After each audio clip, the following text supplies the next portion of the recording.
Hello મિત્રો, નમસ્કાર. અત્યાર સુધી આપણે ભારતની ચૂંટણીઓની વાતચીત કરી છે. ગુજરાતમાં પણ જે 26 બેઠકો છે તેની પણ વાતચીત કરી છે.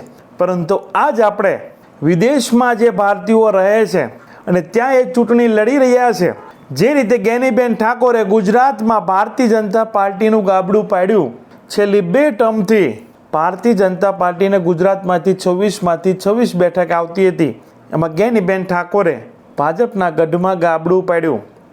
એ જ રીતે બ્રિટનમાં મૂળ ગુજરાતી, મૂળ રાજકોટના એવી 29 વર્ષની દીકરીએ બ્રિટનમાં, યુકેમાં ચૂંટણી જીતી અને કંઈક ગેનીબેને રેકોર્ડ તોડ્યો. એ રીતે યુકેમાં છે એ સાંસદ બનીને કંઈક રેકોર્ડ બનાવ્યો છે.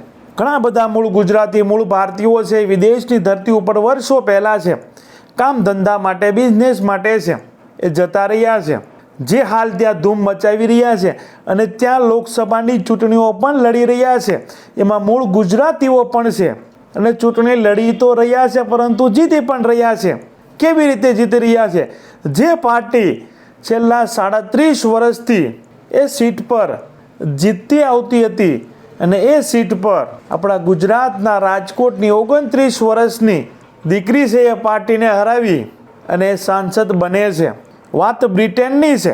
તો ઘણા બધા ભારતીયો બ્રિટનમાં છે, અમેરિકામાં છે, કેનેડામાં પણ છે, જે હાલ મતદાન પણ કરી શકે છે, ચૂંટણી પણ લડી શકે છે અને જીતીને પણ આવ્યા છે. તો ભારતની ચૂંટણીની તો ઘણી વાતો કરી છે, પરંતુ જે ગુજરાતીઓ અહીંથી વિદેશની ધરતી ઉપર રહે છે અને એ પણ ત્યાં ચૂંટણી લડે છે અને જીત્યા પણ છે, તો એવા મૂળ ગુજરાતી અને મૂળ ભારતીયોની વાતચીત કરવી છે. વાત શિવાની રાજાની કરવી છે, જે હાલ બ્રિટનમાં ચૂંટણી લડ્યા છે અને કંઈક રેકોર્ડ બનાવ્યા છે. ભારત દેશનું નામ તો રોશન કર્યું છે અને બ્રિટનમાં પણ ગુજરાતીઓનો ડંકો વગાડ્યો છે. તો માત્ર 29 વર્ષની ઉંમરે શિવાની રાજા જે બ્રિટનમાં સાંસદ બની છે, ભગવદ્ ગીતાને સાથે રાખી અને બ્રિટનમાં તેને સાંસદના શપથ લીધા છે. તો આજના વિડીયોમાં આપણે શિવાની રાજાની વાતચીત કરવી છે, મૂળ રાજકોટના, મૂળ ગુજરાતી અને હાલ બ્રિટનમાં સાંસદ બન્યા છે માત્ર 29 વર્ષની ઉંમરે. તો આજના વિડીયોમાં આપણે શિવાની રાજાની વિગતે ચર્ચા કરવી છે. સાથે જે મૂળ ભારતીયો, મૂળ ગુજરાતીઓ વિદેશમાં રહે છે, ચૂંટણીઓ લડે છે, જીતે છે, એ દરેકની વિગતે ચર્ચા આજના વિડીયોમાં આપણે કરવી છે. તો અમારી ચેનલમાં ભારતમાં અને ગુજરાતમાં જે બી ઘટનાઓ ઘટતી હોય, મૂળ ભારતીય અને મૂળ ગુજરાતીઓ જે વિદેશમાં રહે છે તેની સાથે પણ જે બી ઘટનાઓ ઘટતી હોય છે તેને સરળ ભાષામાં સમજાવતા હોઈએ છીએ. આવા ને આવા વિડીયો જોવા માટે અમારી ચેનલને તમે સબસ્ક્રાઇબ કરી શકો છો. બાજુનું બેલ આઇકન છે તેને ઓલ સિલેક્ટ કરો, જેથી કરી અમારો વિડીયો અપલોડ થાય તરત જ તમને નોટિફિકેશન મળી જાય. વિડીયોની શરૂઆત કરીએ. Hello Leicester, I'm Shivani Rajan. I'm here with Bhav from the Hot Potato Shop and I can't wait to indulge in these garam potato. બ્રિટનમાં 20 થી 25 લાખ ભારતીયો છે, જે ત્યાં વર્ષોથી કામ ધંધા માટે, બિઝનેસ માટે છે એ જતા રહ્યા છે, જેને હાલ મત દેવાનો અધિકાર પણ છે અને સાથે તેને ચૂંટણી લડવાનો પણ અધિકાર છે. બ્રિટનમાં કુલ 650 સીટો છે સાંસદની, જેમાંથી 50 થી 60 સીટો પર ભારતીય મતદારોનો પ્રભાવ પડે છે. એ 50 થી 60 સીટો પર ભારતીય મતદારો જેને ધારે તેને જીતાડી શકે, જેને ધારે તેને હરાવી શકે. એમાંની એક સીટ લિન્સેસ્ટરની સીટ પર શિવાની રાજા છે, કન્ઝર્વેટિવ પાર્ટીમાંથી ઊભી રહે છે અને આ સીટ પર છેલ્લા 37 વર્ષથી લેબર પાર્ટીનો ગઢ માનવામાં આવે છે અને તેની સામે મૂળ ભારતીય જ લડે છે લેબર પાર્ટીમાંથી. જે લેબર પાર્ટી 37 વર્ષથી આ સીટ પર જીતતી આવે છે. શક્યતા ખૂબ ઓછી છે સામેની પાર્ટીને અને શિવાની રાજા જે મૂળ ગુજરાતી છે અને આ લિન્સેસ્ટર છે એ 2022માં પણ સમાચારોમાં ભારતમાં છે એ કંઈક જાણીતું બન્યું હતું. 2022માં T20 એશિયાઈ મેચ હતી. ભારત પાકિસ્તાનની મેચ બાદ આ જ સીટ પર, આ જ જગ્યા પર, આ જ લિન્સેસ્ટર પર મૂળ ભારતીય હિન્દુઓ જે ત્યાં રહે છે અને સાથે જે મુસ્લિમો છે, બંને આમને સામને આવ્યા હતા. ઝઘડો થયો હતો. એ સમયે 2022માં ચર્ચાનો વિષય બન્યો હતો પૂરા ભારતમાં, પૂરા બ્રિટનમાં, જ્યાં ભારત અને પાકિસ્તાનની મેચ બાદ મૂળ ભારતીય હિન્દુઓ અને મુસ્લિમો છે આમને સામને આવ્યા હતા.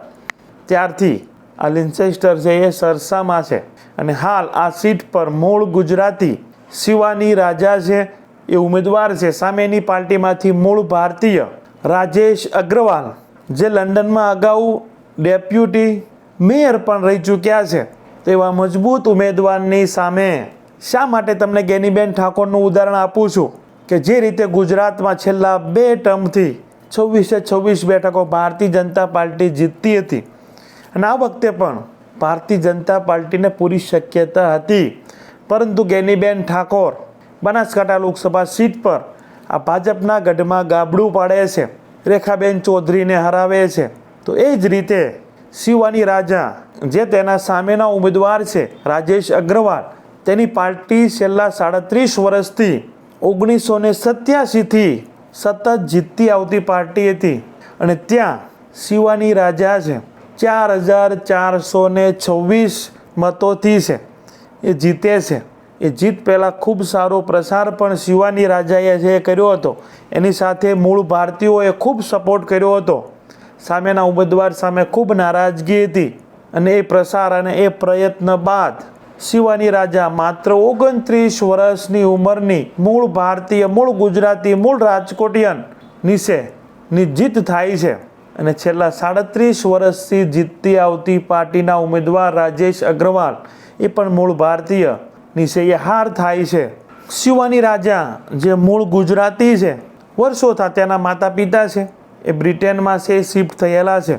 તેની માતા છે એ રાજકોટથી યુકે ગઈ હતી અને તેના પિતા પણ ગુજરાતી છે જે 1970થી કેન્યાથી સ્થળાંતર કરીને યુકેમાં ગયા હતા અને આ યુકેમાં જે ચૂંટણીઓ થઈ છે તેમાં ટોટલ મૂળ ભારતીય ઉમેદવારો 77 હતા. 50થી 60 સીટો પર તો મેં તમને કહ્યું એમ કે ભાઈ ભારતીય મતદારોનો પ્રભાવ પડે છે. ભારતીય મતદારો જેને ધારે તેને જીતાડે અને જેને ધારે તેને હરાવે એવી સીટો છે. 20થી 25 લાખની મૂળ ભારતીયોની વસ્તી છે. તો આ હતી શિવાની રાજા, મૂળ ગુજરાતી, મૂળ રાજકોટના ફેમિલીની દીકરી શિવાની રાજાની સ્ટોરી તમને કેવી લાગી?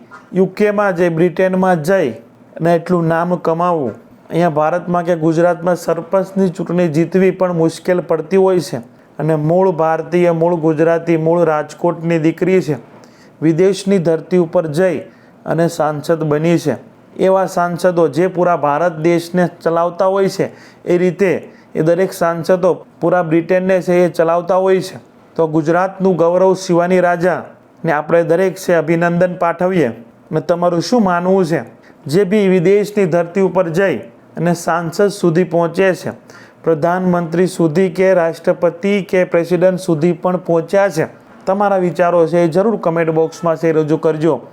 અમારી ચેનલમાં ભારતમાં અને ગુજરાતમાં જે બી ઘટનાઓ ઘટતી હોય, સાથે વિદેશની ધરતી ઉપર મૂળ ભારતીય કે ગુજરાતી સાથે જે બી ઘટનાઓ ઘટતી હોય છે તેને સરળ ભાષામાં સમજાવતા હોઈએ છીએ. અગાઉ પણ આપણે ઘણા બધા વિડીયો બનાવ્યા છે.